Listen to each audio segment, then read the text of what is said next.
अस्सलामु अलैकुम वरहमतुल्लाहि वबरकातुहू नहमदुहु व नसल्ली अला रसूलिल करीम अम्मा बाद फ़अऊज़ु बिल्लाहि मिनश शैतानिर रजीम बिस्मिल्लाहिर रहमानिर रहीम। उम्मीद है तमाम माँ बाप खैरियत से होंगे, ठीक होंगे और इंशाल्लाह अपने क़ुरबानी के लिए भरपूर जोश व खरोश से काम कर रहे होंगे इंशाल्लाह ताला।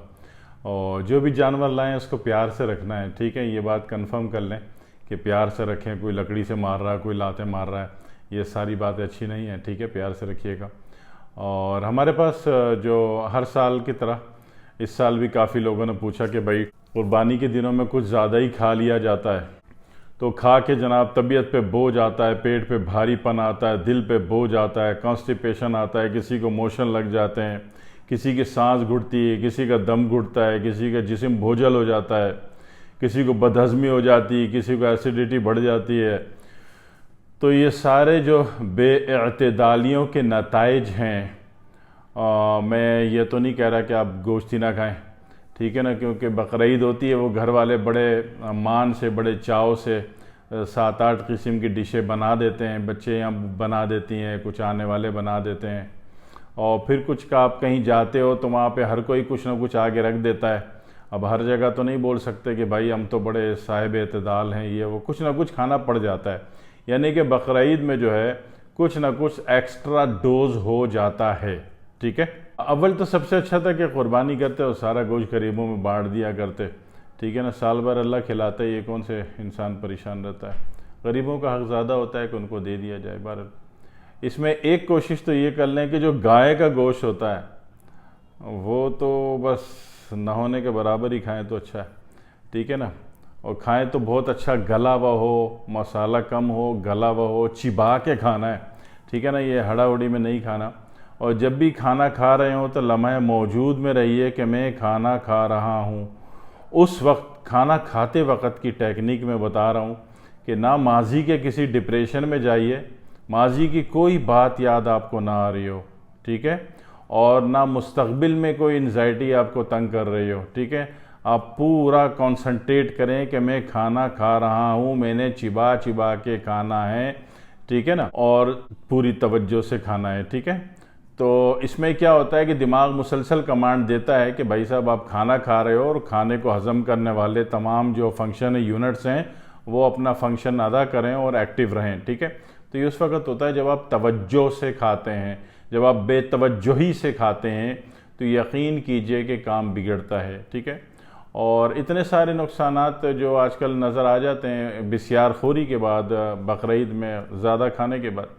उसके बाद एक ये चीज़ भी हो जाती है कि बंदा कहता है कि जनाब वाली जिस्म बिल्कुल गिर रहा है और कमज़ोरी बहुत शदीद हो गई, बजाय खाना खाने के ताकत होने के वो हो गई।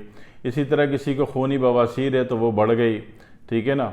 और किसी ने चने की दाल मिले हुए कबाब खा लिए तो उसको जनाब बादी बवासीर में गैस्ट्रो स्ट्रोक बढ़ गया, पेट में दर्द हो गया। तो ये सारी बातों से बच जाएंगे, सारी बातों से बच जाएंगे। मैं कम से कम ईद के दिन आपको लंबे चौड़े परहेज़ों में, एहतियात में नहीं फंसा रहा। बाकी आप पढ़े लिखे बाशऊर लोग हैं, जितने एहतियात आपने करनी है वो आपने करनी है, ठीक है। जहाँ भी जाएँ तो थोड़ा थोड़ा चख लें, पेट भर के खाने की हरकत ना करें, ठीक है ना। और इसी तरह उसके साथ साथ जो एक काम कर लें आप अपने घर में, ठीक है, एक काम कर लें कि एक गड्डी पुदीना, ठीक है, और एक चाय का चम्मच अजवाइन और एक बड़ा चम्मच सौंफ, ये 6-7 गिलास पानी में उबाल लें, अच्छी तरह खौला के रख लें घर में, ठीक है। और दिन भर मंड के खाते रहें और ये पीते रहें, खाते रहें और ये पीते रहें, ठीक है। ठंडा हो जाएगा तो यकीन कीजिए कि आपके मामलात अच्छे रहेंगे। आपको हमेशा जो माजी की ईदों में परेशानी हुई, या वो लोग जो कहते हैं कि खाना देखते ही पेट एकदम पहला लुकमा खाते ही पेट फूल जाता है, अफारा हो जाता है, ठीक है ना। अफारे को पुराने दौर में हैज़े की कैफियत भी कहते थे, ठीक है। तो पेट फूल जाता है, एक लुकमे के बाद दूसरा खाया नहीं जाता, ये वो फलाना। तो इन तमाम मामलात जितने भी आपको साइड इफ़ेक्ट नज़र आ रहे हैं बिस्यारखोरी के, ज़्यादा खाने के, और बकरीद में ज़्यादा खाना पड़ जाता है, ठीक है ना, क्योंकि घर वाले मुख्तलिफ़ चीज़ें बनाते हैं, सब कम से कम चखने में ही आप थोड़ा ओवर हो जाता है इंसान। तो ऐसी सूरत में ये जो आपने बनाया है ये आप पीते रहें, ठीक है। पुदीना, अजवाइन और सौंफ, इसका जुशांदा, ये पीते रहें और यकीन करें कि चाहे किसी का दिल चाहे तो एक चुटकी उसमें अदरक पाउडर भी डाल दे, तो दिन भर खाते रहेंगे, दिन भर पीते रहेंगे और यकीन करें कि आपको कुछ भी नहीं होगा। आप ईद जो है भरपूर तरीके से इंजॉय कर लेंगे इंशाअल्लाह, ठीक है जी। और कोई मरीज़ हो तो उसको भी ये दे दें, उसको भी फ़ायदा रहेगा, ताकि उसका हाजमा अच्छा हो जाए, निज़ाम हज़म उसका अच्छा हो जाए, ठीक है ना, उसका डाइजेस्टिव सिस्टम जो है वो अच्छा हो जाए, ठीक हो जाए। तो इसकी एहतियात रखिएगा। अगर आप ये चीज़ बना लेते हैं तब तो ईद आप अच्छी गुजार लेंगे, ठीक है।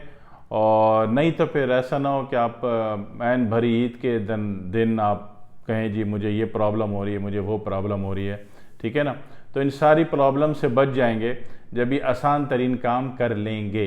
दूसरी एक एहतियात की बात क्या है दूसरे नंबर पर, ये तो सारी पहले नंबर की बातें थी। दूसरी नंबर की बात यह है कि जनाब वाली ठंडा पानी नहीं पीना है, बिल्कुल किसी भी सूरत में नहीं पीना है किसी भी खाने के बाद, ठीक है। जो आपका इम्यून सिस्टम एक्टिव होता है, डाइजेस्टिव सिस्टम एक्टिव होता है खाने के बाद, वो सारे का सारा एकदम सुस्त पड़ जाता है, ढीला पड़ जाता है, सारे वोल्ट एम्पेयर निकाल दिए। 220 वोल्ट पे आपकी बिजली चलती है, आपके घर में 12 वोल्ट आएंगे, 20 वोल्ट, 25 वोल्ट, 50 वोल्ट, तो घर चलेगा? नहीं चलेगा ना। तो इस तरीके से होता है कि अगर खाने के बाद आपने ठंडा पानी पी लिया तो अपनी जान पर बदतरीन जुल्म किया आपने। आधे घंटे बाद पानी पी सकते हैं, मगर वो भी सादा, ठंडा पानी नहीं पीना है, ठीक है। तो ये बस बहुत थोड़ी सी एहतियात बताई। एक चीज़ जो पीनी है वो जो शानदा पूरा बता दिया, सौंफ पुदीना अजवाइन वाला, और जो नहीं पीना है वो ये है कि ठंडा पानी आपको नहीं पीना है। तीसरा और आखिरी काम यह है कि हर खाने के बाद, मैं चाह रहा हूँ ईद आपकी बहुत अच्छी गुजर जाए, मंड के गुजर जाए, आप बोलें ऐसी ईद आज तक कभी भी नहीं गुजरी, ठीक है। कि हर खाने के बाद ना कोई 5 मिनट हल्की सी वॉक कर लेनी है, घर के ही चक्कर लगा लेना है, गली के ही चक्कर लगा लेना है, घर की छत पे ही चल लेना है, घर के पैसेज में ही चल लें, ठीक है ना। तो आपने क्या किया, एक तो वो जुशांदा बना के पी लिया, पीते रहे, दिन भर पीते रहें उसको, ठीक है, पूरे घर वालों को पिलाते रहें ताकि आपकी ईद अच्छी गुजर जाए। ईद के दिन ना लगे कि आप मरीज़ हैं, आप बीमार हैं, आप परेशान हैं, आपको कोई भी तकलीफ है, ठीक है ना। और दूसरा क्या रस किया कि आपने ठंडा पानी किसी भी सूरत में नहीं पीना है, ठीक है। और तीसरी और आखिरी बात यह है कि हर खाने के बाद आपने चलना है, वॉक करनी है कम से कम 5 मिनट तक, ठीक है जी। यकीन कीजिए बहुत आसान तरीन बातें बताई, इसमें से जो चीज़ बताई वो आपके घर में दस्तयाब हो जाएगी, मैं बाज़ार में आपको नहीं दौड़वा रहा, ठीक है ना। लेकिन ईद आपकी बहुत अच्छी गुजर जाएगी, बहुत अच्छी गुजर जाएगी, ठीक है। और जो गरीबों को बांटना हो जल्दी बांट दिया करें ना, ठीक है ना। ऐसा ना हो कि जब फ्रिज में लाइटें जा के, इलेक्ट्रिक जा के सड़ जाता है, तब आप गरीब को दे रहे होते हो, तो गरीब भी उसकी स्मेल सूंघ लेता है, उसको भी अल्लाह ने नाक दी है, ठीक है। तो अच्छा है कि फ्रेश जो है आप इसको तकसीम कर दें, ठीक है। यकीन कीजिए बहुत छोटी सी बातें की मैंने, बहुत मुख्तसर बातें की, सिर्फ इस नीयत से कि आप सबकी ईद बहुत अच्छी गुजर जाए। इस दफ़ा ईद में आप ऐसा लगे कि आप बिल्कुल ठीक हैं, आपको प्रॉब्लम नाम की कोई चीज़ नहीं है। और ये जो नुस्खा मैंने बताया है, ये शुगर वाले भी पी सकते हैं, हाई ब्लड प्रेशर वाले भी पी सकते हैं, बवासीर वाले भी पी सकते हैं, अफारे के मरीज़ भी पी सकते हैं, पेट में बोझ भारीपन उल्टी मतली वाले भी पी सकते हैं, मोशन वाले भी पी सकते हैं, कब्ज़ वाले भी पी सकते हैं, ठीक है ना।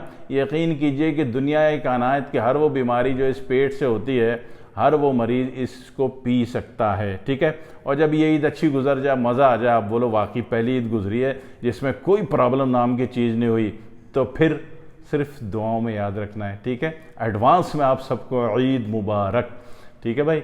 अस्सलामु अलैकुम वरहमतुल्लाहि वबरकातुहू।